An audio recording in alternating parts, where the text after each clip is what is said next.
All right, everybody, good morning. It's Tuesday, 10 o'clock Pacific Coast time, United States.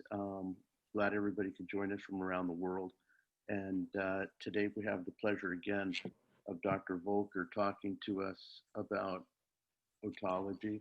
And she's going to talk about dangerous otologic cases. Dr. Voelker is head of neuro-otology at University of Southern California School of Medicine in Los Angeles. She's a fellow trained neurotologist from the House Ear Institute, and we're really delighted to have her take the time out of her extremely busy schedule to share with us some really interesting cases and hopefully improve your knowledge base. So with that said, Courtney, thank you for joining us, and please take over. Great, thanks, Richard. It's nice to be back, and I know some of you from previous time here, and nice to meet some new folks too. So, you know, in our otologic clinic, a lot of times we get into routine of just quick otologic exams, looking over audiograms. It's really important to focus on some of the more dangerous things that we can encounter, and to not lose sight of really keeping those in the back of our mind. Although a lot of these things are rare, if we don't handle them properly, they can really have devastating results for the patients. So let's go ahead and get on into it. So I organize this talk as a case basis, and I usually have sort of a Socratic method of teaching, but to think through the problem, but I can just kind of talk you through it. So a 54-year-old female presented to me with, her complaint was left oral fullness and pressure, and she thought maybe she might have decreased hearing, but she wasn't quite sure. In observing her habitus, she was very short, portly, middle-aged woman, sort of central obesity, very nice lady. And when I looked into her ear, it seemed to be fairly normal. However, there may be an effusion here, it seemed. So I wanted to further investigate this. On audiogram, it showed that she had a mixed hearing loss with a significant conductive component of her hearing and a flat tympanogram on that side. Now, what we usually would like to see is something along these lines, where you have sort of air fluid interface. It makes the diagnosis much easier, although when looking back at the previous otoscopic exam, you can see that doesn't always present to you. So usually I go through a whole differential with the residents, et cetera, but you can see here that this is looking very clear fluid. If you didn't have these bubbles here, you would think, well, wow, that's just a normal otologic exam. But on scan, you can see that the mastoid and middle air space have non-air opacification completely on the axials, and on the coronals, always important to look at the coronals. You can see that there's a skull base defect here with who knows what non-air opacification in this region. Now, there was no history of otorrhea, there was no history of recurrent ear infections, there was no retraction pockets on exam. This also could be a cholesteatoma, but given the clinical presentation and the physical exam, not likely. So we went on to get an MRI, and you can see that looking here on the axials, you can see that there's some sort of fluid collection here. And on the coronals, which are very important to get through the skull base, if you look at her contralateral side, you have a nice clean skull base here, but on the affected side, you can see that there's not only fluid, but perhaps an encephalocele here. And again, here's the fluid surrounding the encephalocele bulge through the skull base defect, which is correlated here on the CT scan. So very important to correlate your CT and your MRI. I always order, if I'm concerned about an encephalocele, when I see a skull base defect on the CT scan, I always write special orders for thin T2 sections through the coronal aspect of the skull base in order that the radiologist take special look at those coronal sections for me. So I just wanted to review in our etiologies the MRI findings of what is T1 hyperintense. It's always good to review these things for all of us. So things that are hyperintense on T1, I always look at the retroorbital fat.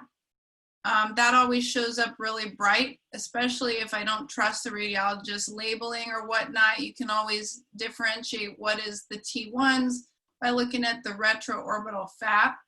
Things that are going to show up hyperintense are going to be melanin, so melanomas, regular fat or abnormal fat like lipomas, choriostomas, dermoids.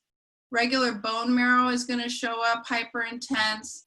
And then blood, iron, and methemoglobin, fungus, cholesterol granulomas, aneurysms, and hemorrhages. And what's hyperintense on T2? So I always look at the fluid spaces. So look at the CSF spaces, the vitreous humor of the eyeball. You can always tell what are the T2 images. That's going to be fluid, cysts, and polyps. So in an encephalocele, if you're not quite sure if there's a CSF leak, we can send for beta to transfer in, but the easier way is just to take a Kleenex or a piece of filter paper and do a spot test, and there'll be the classic rings that show up on the CSF drop. Now, you have to have a pure sample for that. Again, looking at the patient's BMI, so usually folks that have spontaneous CSF leaks or encephaloceles, not always, but classically, sort of that stocky central obesity. And I always send these folks to the ophthalmologist to make sure their intraocular pressures are normal. And if you're suspecting benign intracranial hypertension, even if the intraocular pressure is normal, and I still have a high suspicion, I'll send for opening pressure on a lumbar puncture. That's the gold standard technique. But if I can avoid the lumbar puncture, I try to do that, because these folks with the high central pressures can more often than not have a continued leakage and require blood patches, etc.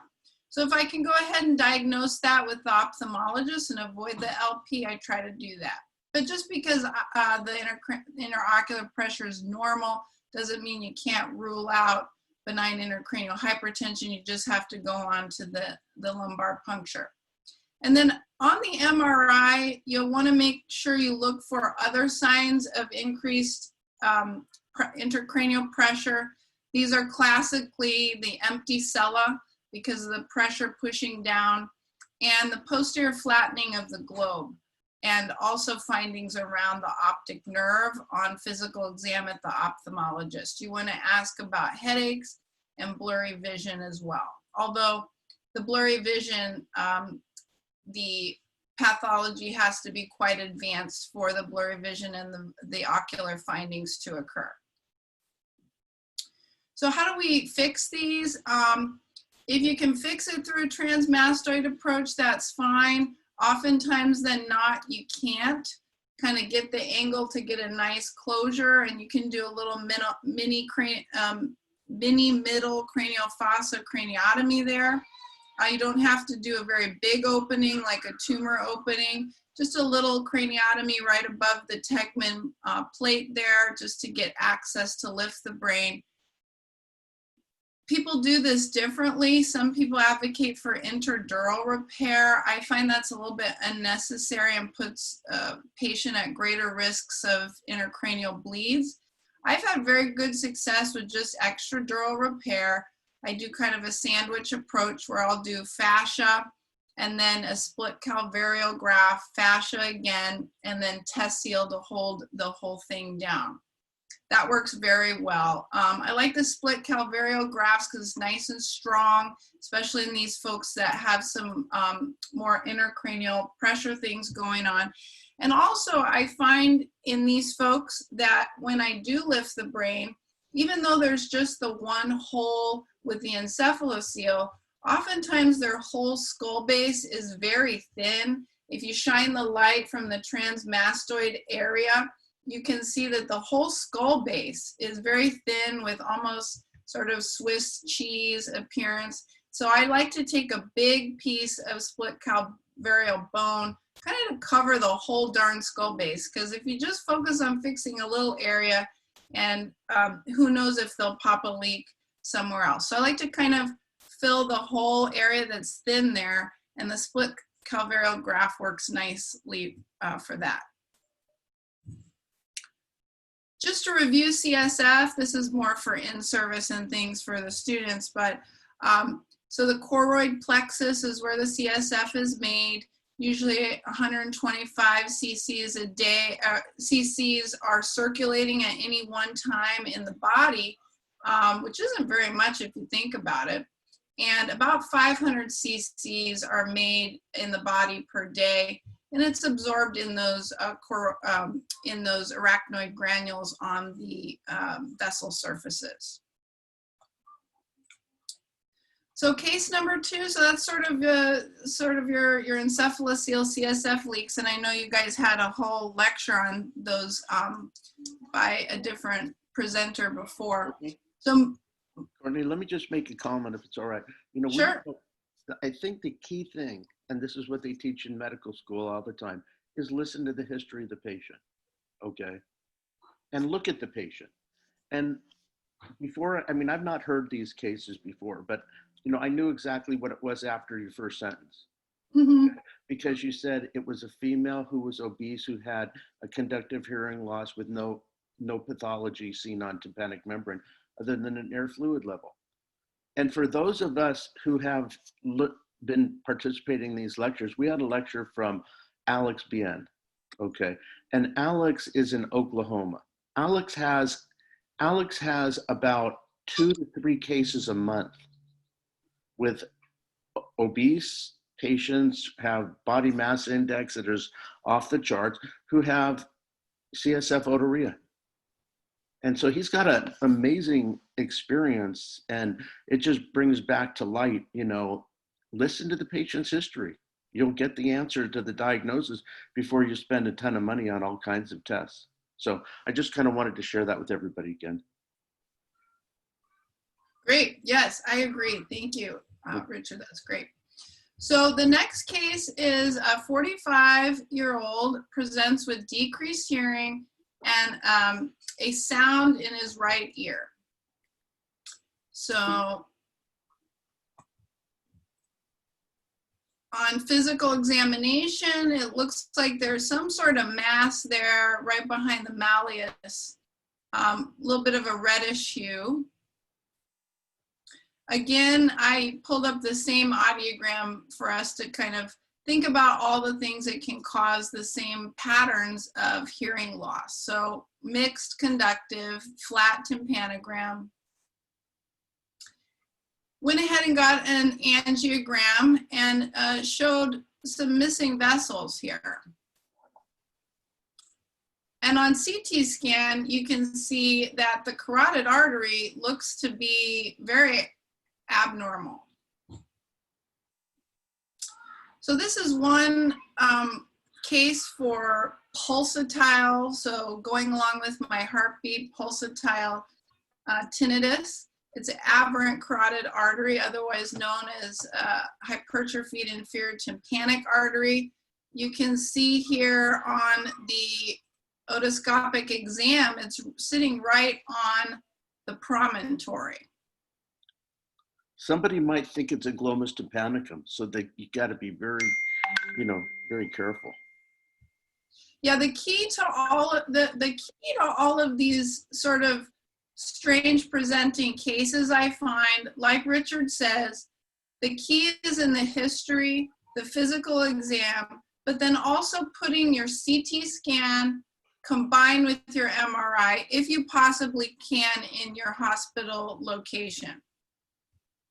So you can see here that this is sitting right on the promontory there.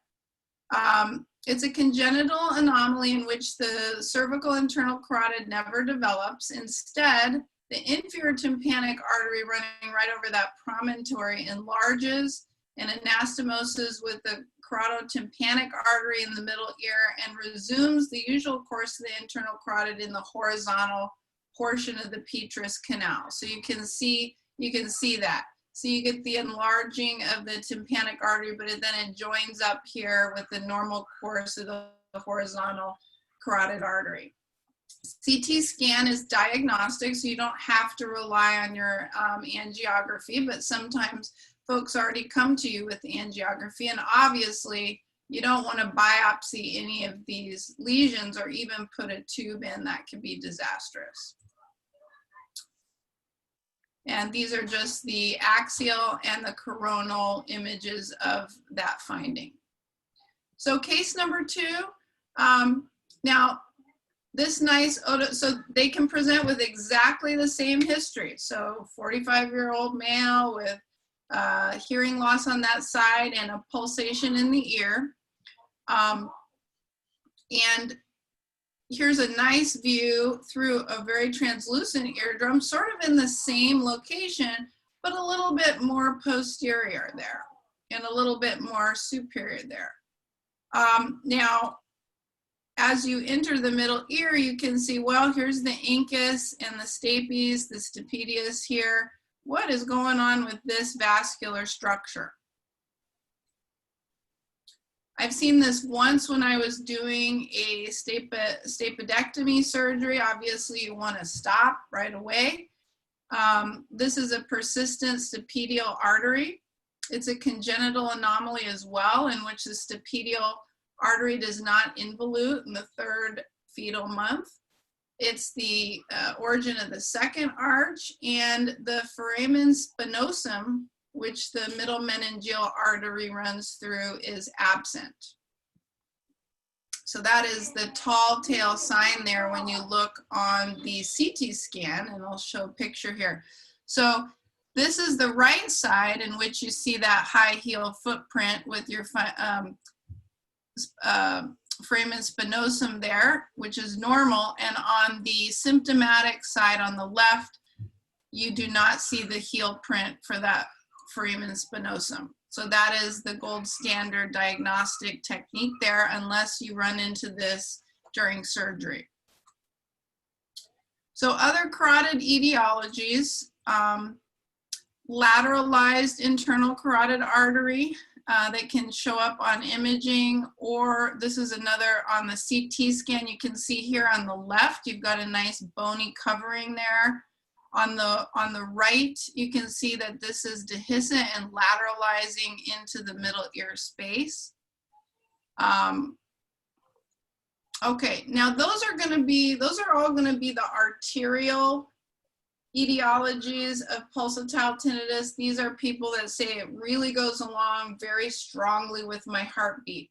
But sometimes people say, well, it kind of goes with my heartbeat, but it's more kind of just of a general whooshing or sensation. You can imagine that's more of the venous eddy currents. And so then you're thinking more venous etiologies.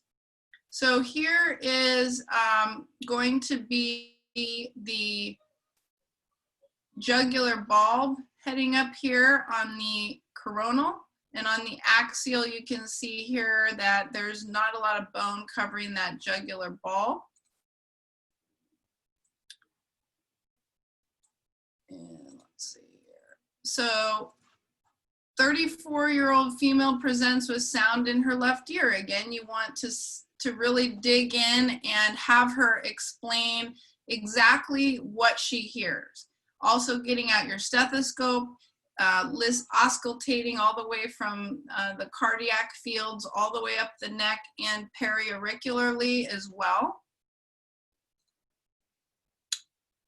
Now here, you want to ask with pulsatile tinnitus, you want to ask about head injuries. Has this person has a history of head injuries, car accidents, any sort of cranial trauma? And on angiography, you can see here that there's an abnormal plexus of vessels. There's also this blushing here, which you can see. And these are basically dural venous fistulas that form in usually a result of head trauma, cranial surgeries, anything that's going to cause disruption of the dural venous plexus. Other causes of pulsatile tinnitus. Here is otoscopic exam looking at the hypotympanum here, straight inferior off the malleus. You can see this reddish blush behind the eardrum. And when I get out my pneumatic otoscope and give some puffs of pressure, oftentimes this will blanch, known as brown sign. And here it is in a pictorial figure. And these would be your GLOMUS tumors. So like Dr. Wagner said earlier, you know, everything vascular in our mind seems to be GLOMUS, but you really have to think about the arterial separate from the venous. And then you want to correlate the classic signs on the imaging. So you can see here on the CT scan, and it's kind of nice to correlate this with the pictorial form. You get sort of these little blebs on GLOMUS, and any of you that have operated on them, they're sort of like little bubbles that form on the surface there. And it kind of is this salt and pepper flow voids on the MRI, as well as sort of these spiculations of bone that are left that are classic for GLOMUS tumors. Now, these GLOMUS tumors come in the form of originating off the jugular bulb, which would be the GLOMUS jugulare, or they can form off of the promontory of the tympanic plexus, and those would be the GLOMUS tympanicums.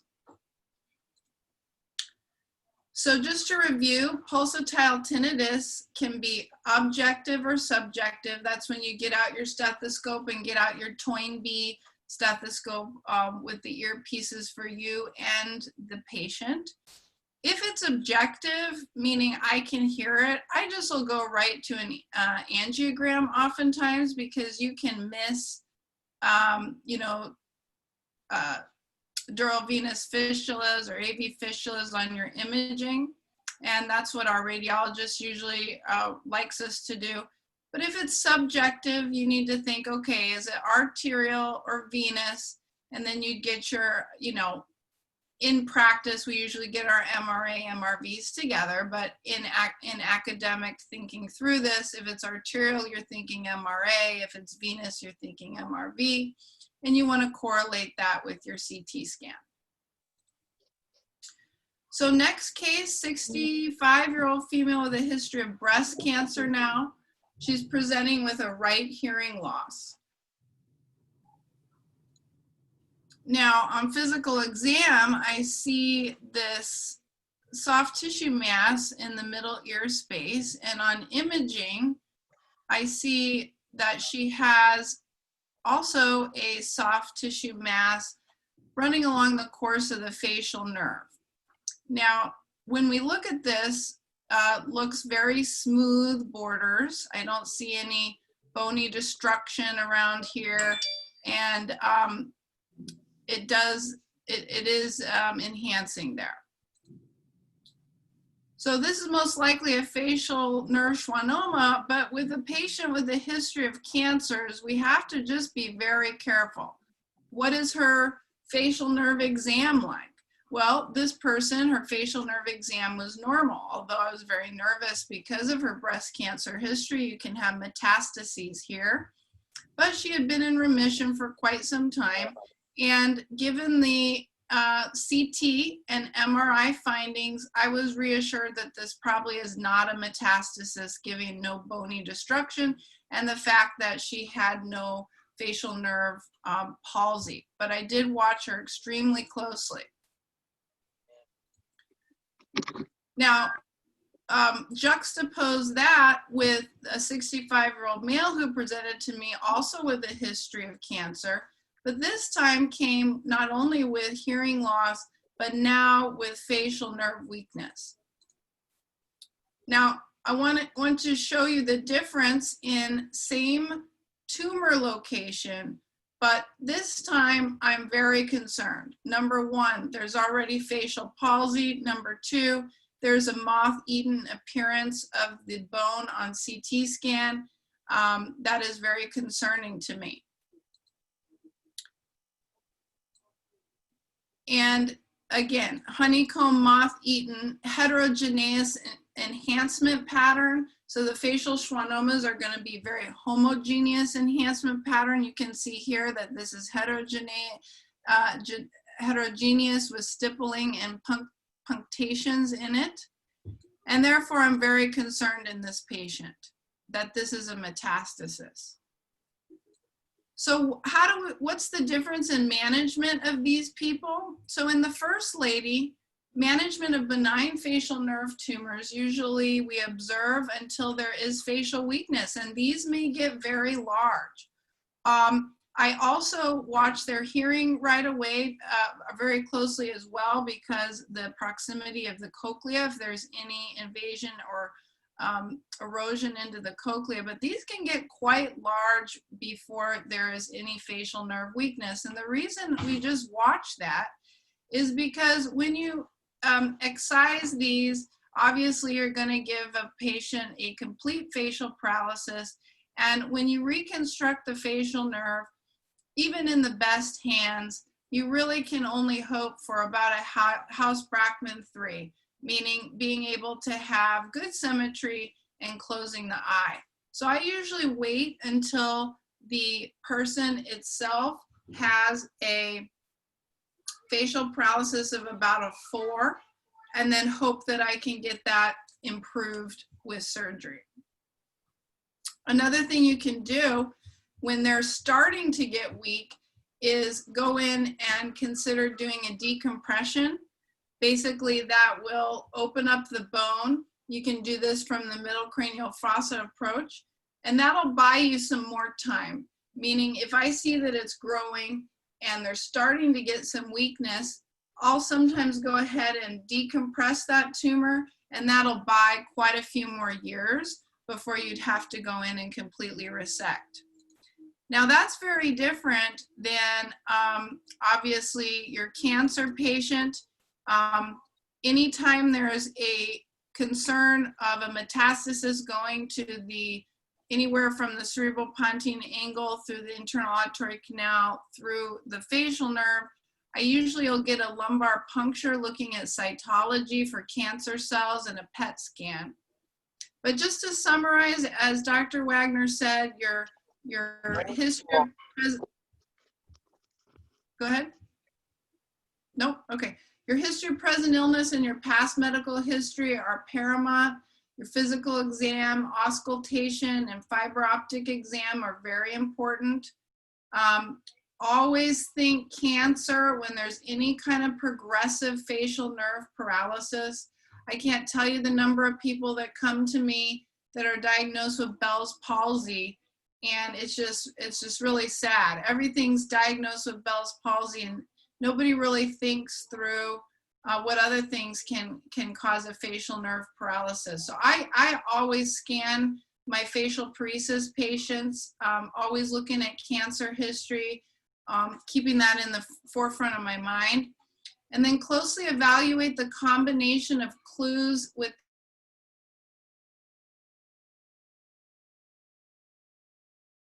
never forgetting the coronal images. Don't just rely on your axial. And diagnosis in my mind of all possibilities. And then whatever mnemonic you use for think through the differential diagnosis, kittens, vindicate, whatever, for your, you know, congenitals, tumors, infections, all the things that we learned about in medical school in our training, to pick out those really, to pick out those really odd cases that may come through your ways. And then always think vascular etiologies. And always use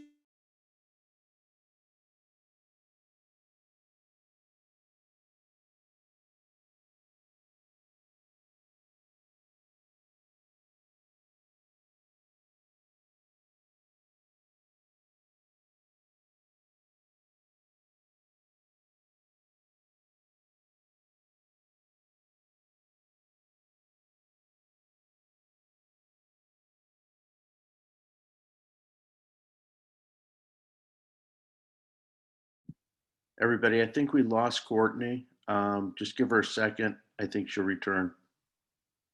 Just be patient here.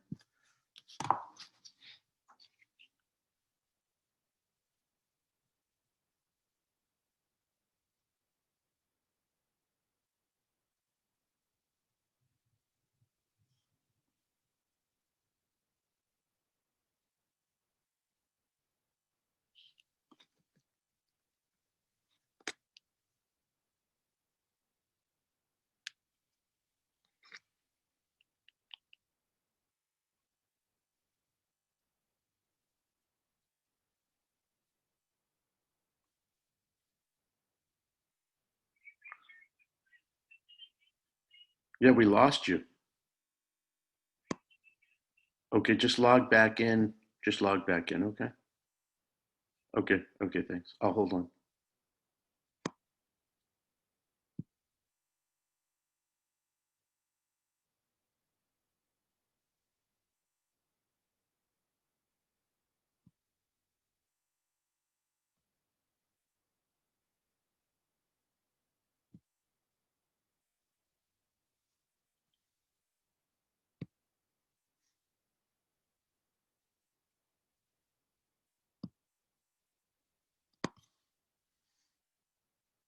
Still waiting for you.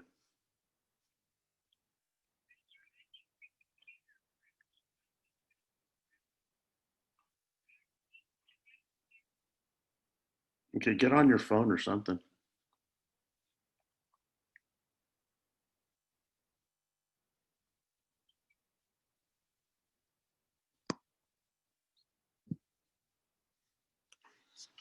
She'll be with us in just a minute, everybody. So, you know, I think there's a lot of important things that Courtney shared with us today.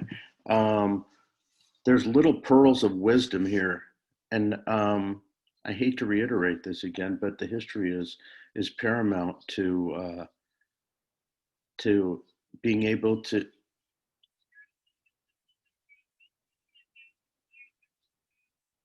Courtney, why don't you do me a favor? Get on your phone, go into email. I'll send you the link. You've got the link in your email. Just connect with us through your phone. Okay. And so, yeah, okay. And so, that was her last slide. So anyway, in light of, you know, you can get most of your information from the history of the patient. I think it's really important to realize that with Bell's palsy, you know, once you have a patient who in 4 to 6 weeks does not return or begin to return normal facial nerve function after 4 to 6 weeks, you need to do radiologic studies. You need to get a MRI on those patients, because there will be not a fair number, I can't give the statistical number, but there's going to be patients who present with a sudden facial paralysis that will have a malignancy. Although it's small, you don't want to miss it. So patients that present with facial nerve paralysis, and hold on everybody, just a second. Yeah, Courtney. Oh, your internet went down. Okay. Well, here's what I'm going to do. I'm going to put you on speaker and you'll be able to talk to everybody. So just a second here. Courtney? Yes. Okay, there we are. Okay, everybody. Courtney's internet went down at home. But it was my last slide. Yeah, and it was the last slide. So if anybody has any questions, I've got her speaking through my cell phone. She'll be glad to answer any questions for you. Okay. Sorry about that. Yeah, sorry about technology. Does anybody have any specific questions that you'd like her, to answer for you? Yeah, for example, hi, Richard. Thanks for the chat. Please identify yourself, where you're from, and then we're glad to take any questions. Okay? Yeah, my name is Gustavo Recinos. I'm from Guatemala. Okay, so, Gustavo from Guatemala. Okay, Gustavo, thanks for joining us. Thank you. So the question that I have is for the patients that have the CSF leaks. So you could see the clear fluid behind the tympanus, but what other clues would you have? For example, a patient that you don't have a CT scan for at the beginning, what other clues could you have for the CSF leaks instead of just going there and putting tubes or puncturing the tympanic membrane? Okay, can you hear me okay, Gustavo? Everything's good, Courtney. Yes, we can hear you. Hi, Gustavo, nice to hear you again. So, Thank you, Courtney. Yeah. If you don't have a CT scan, it's tough. If you don't see the air fluid level, which you don't always see, you have to go by, because it's not like serous effusion, which has that urine yellow color, but oftentimes you look at the eardrum, you think that's a normal eardrum with a middle ear space. I get out my pneumatic otoscopy, the eardrum's not moving. My audiogram shows flat temps with a conductive loss, so I know something is going on with fluid there. And then actually, if I did not have access to a CT, if I did not have access to any imaging, I would actually probably do a myriadotomy and collect some fluid, not for the purpose of draining the effusion, but for the purpose of diagnosis. So I'd test a sample, and if I did not have access to beta 2 transferrin, that I would just take my filter paper. That should be a pretty clean sample, and look for those circumferential rings. Gustavo, let me add a little more to that. And that's the following. I would do a nasopharyngoscopy to make sure that the nasopharynx is not obstructed with any kind of mass. I'd also make sure that the patient didn't have, especially in adults. I mean, adults with otitis media, adults don't get otitis media unless they've got a clear-cut etiology, such as upper respiratory tract infection. If you have a patient who has no respiratory tract infection, is middle-aged and presents with otitis media. I had a patient who was 23 years old, nasopharynx was clean, but she had a sphenoid adenoid cystic carcinoma, which compressed the eustachian tube, and it was non-visible. So always go. I agree, Richard. Anyone, especially with a unilateral fusion of any sort, CSF or otherwise, always gets a scope exam for sure. Yeah, and the other thing is, if you don't have a CT or an MRI, you know what? If you can get plain films, they might help you. Because if you just got a middle ear effusion, it's one thing. If you've got mastoid opacification, which is not coalescent mastoiditis, and you see a defect possibly from the tegment, that will help you, and it gives you a good reason to refer that patient to a large medical center where you can get those appropriate studies done. Okay, thank you. Mm-hmm. All right. Anybody else have any questions? Yes, I have a question. And okay, we have Nega joining us from Addis Ababa, Ethiopia, and he has a question. Please go ahead, Nega. Thanks for joining us.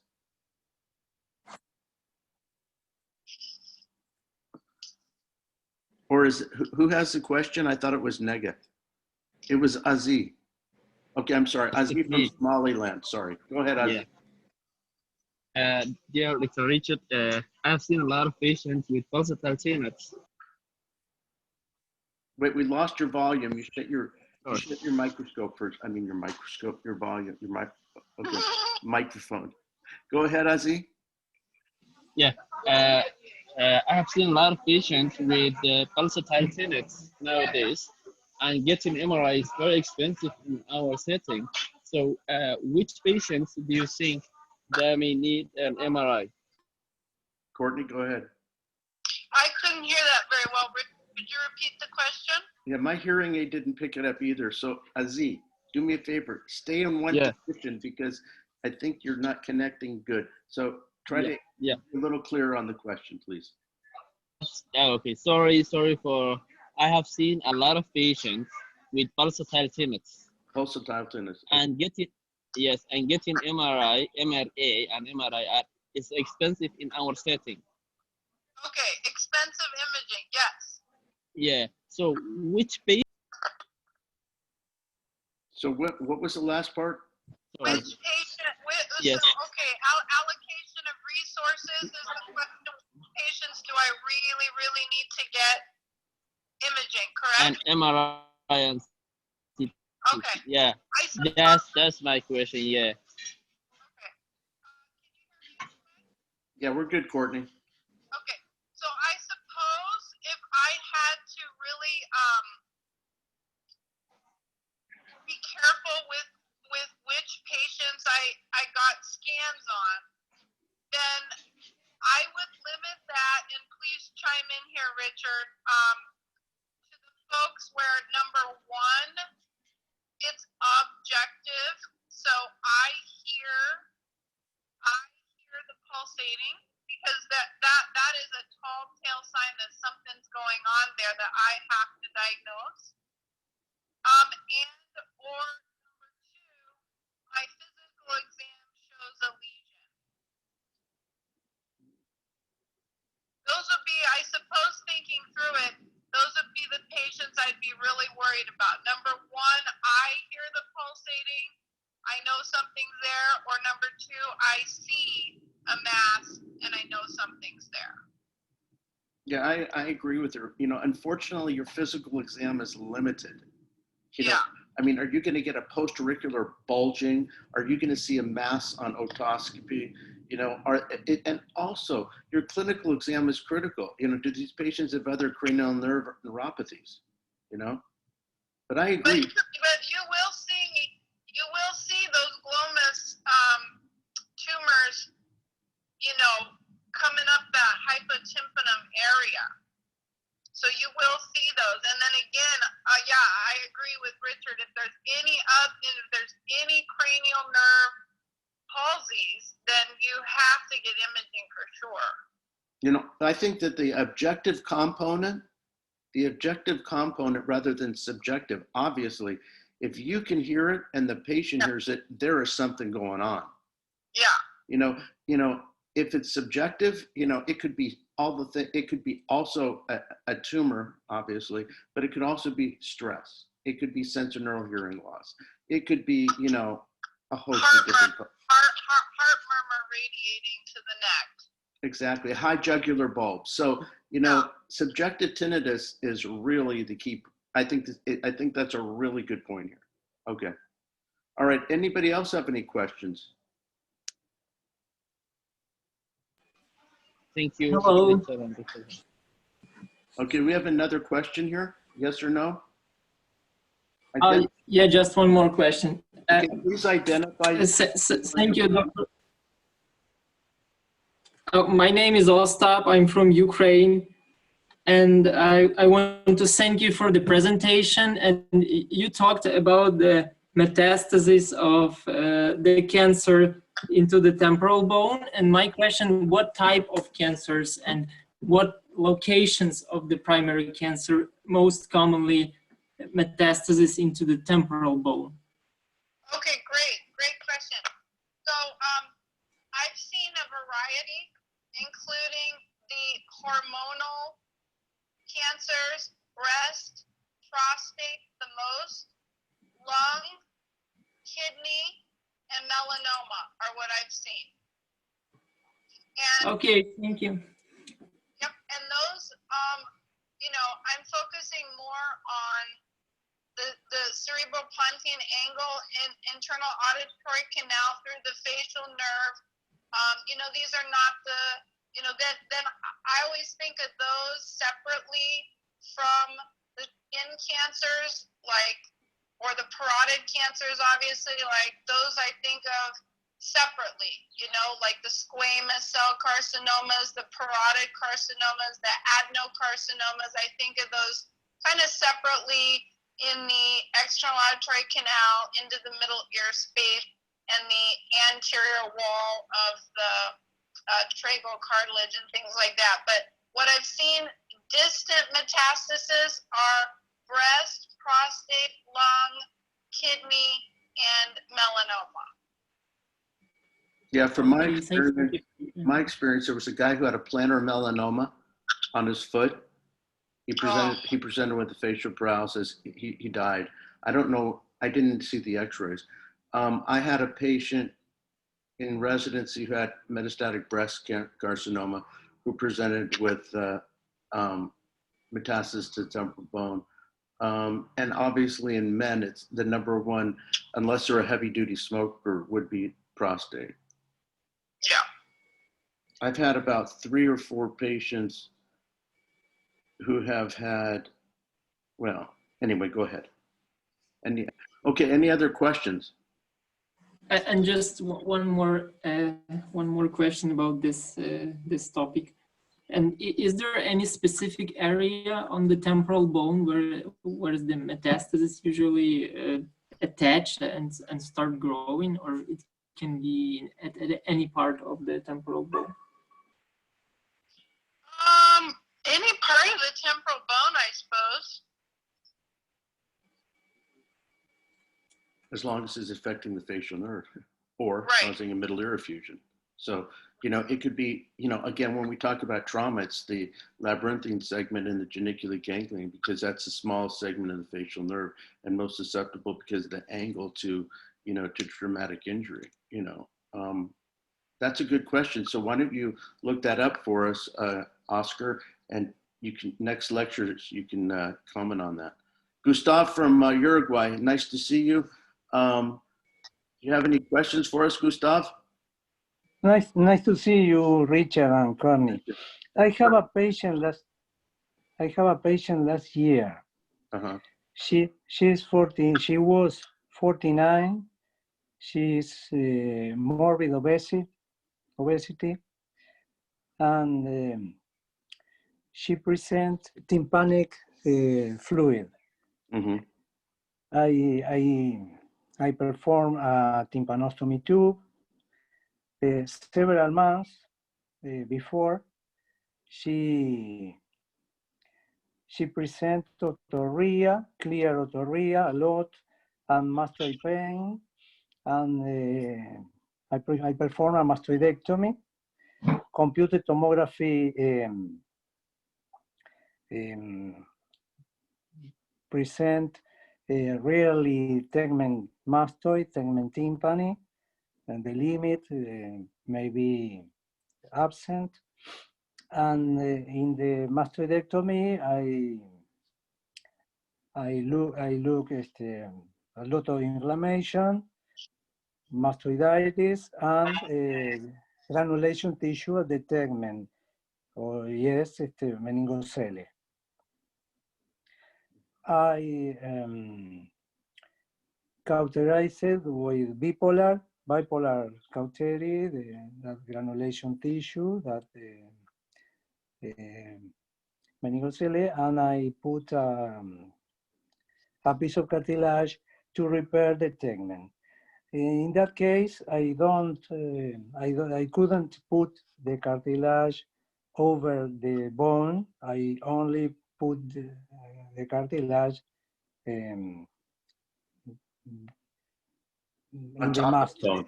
In the mastoid, yes, apoyado simplemente. Entiendo. And the fluid disappeared, but the patient 48 hours before presented a massive. Gustavo, we don't hear you. of the patient that she, I don't know, the microphone is, I see the microphone. Okay, we're good now. We're good. Okay, Gustav. Maybe the internet or the It's a little low, but we're all right. Is there a question? Gustavo, I do thought, you have a particular say- question? I say the patient died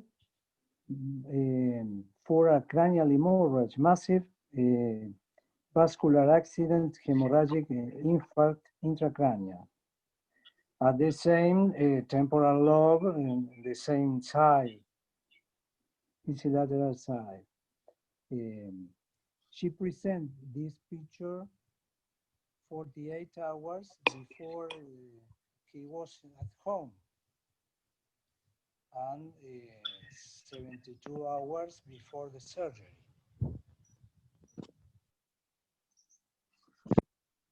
Gustavo, we're having trouble with you. Gustavo? We can't hear you. No puedo escuchar. Can you hear me? That's better. Okay. Hello, yes? Yeah, much better. Do me a favor. Tell me in Spanish and I'll translate it. La evolución de la señora. Te contaba que luego de la cirugía Hueso. ya no salía, Cirugía. luego de la operación, de la cirugía, no salía líquido, estaba bien y se fue de alta para la casa. Okay. Y a las 72 horas tuvo un accidente Cerebral.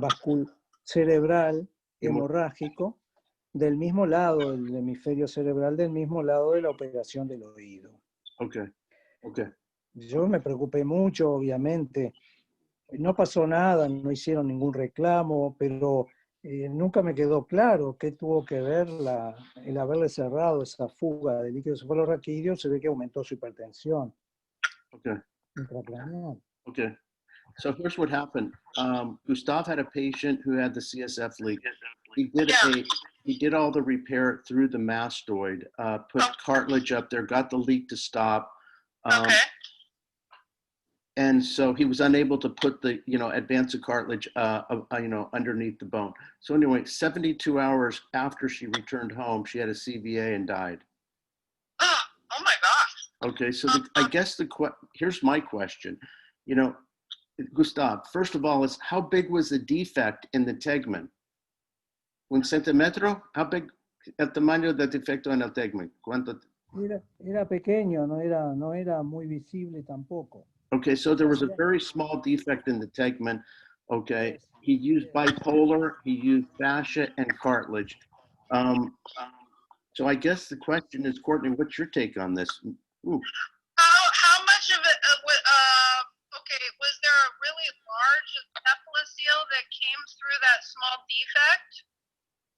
Sí, Gustavo, ¿qué el tamaño del encéfalocele era grande que salió del defecto o era pequeño? No, eran pequeñas granulaciones en el tegmen tímpani. Nada más que granulación. Granulación. No Sí. lo veo cerebro. No. Granulaciones aracnoideas. Eso. Courtney, there was only granulation. There was no dead brain tissue or no herniated brain. Yeah, I mean, and how about bleeding? Was there like a lot of bleeding during the surgery? Gustavo, durante la cirugía había mucho sangramiento. Sí, sangró muy fácil. Al cauterizar, al tocarla, sangraron muy fácil y lo logré cauterizar con el bipolar. Sí. Okay, so Courtney, there was a significant amount of bleeding. So, maybe there was a vessel in the granulation tissue that is cauterized. I'm wondering if, because sometimes there are pretty large vessels along the dura, and it's possible, I don't know, it's possible that perhaps the cartilage trapped some bleeding that went intercranial, but it's hard to think that somebody would die from that. Yeah, because I've had significant bleeders off the tegmen. Yeah. I mean, I've had my mastoid bowl fill up from a bleeder on the tegmen.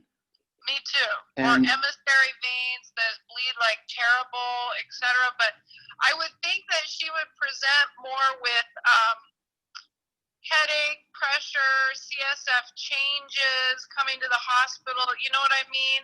If something's bleeding intracranially, I would think that she would be presenting with headache. You know, that would have popped the cartilage for sure, and then it would have filled up the mastoid, like you said. It makes me wonder if it's completely unrelated to your surgery. Es posible, Gustav, que esto no era una complicación de la cirugía, que tenía una malformación antes de lo que tú hiciste. Y, no sé. Es una complicación súper raro. I mean, Fue lo que pensamos, algo por su patología, por su obesidad, porque estuvo hipertensa durante el acto quirúrgico. En realidad no me han hecho ningún reclamo ni nada. Quise ver a la familia y no los encontré. The only other thing would be if she had any kind of CT, which is not going to really help you, but if she had an MRI of her head years before your surgery, and you could make a comparison between your MRI and the MRI previously to see if you could see anything. ¿Entiende, Gustavo?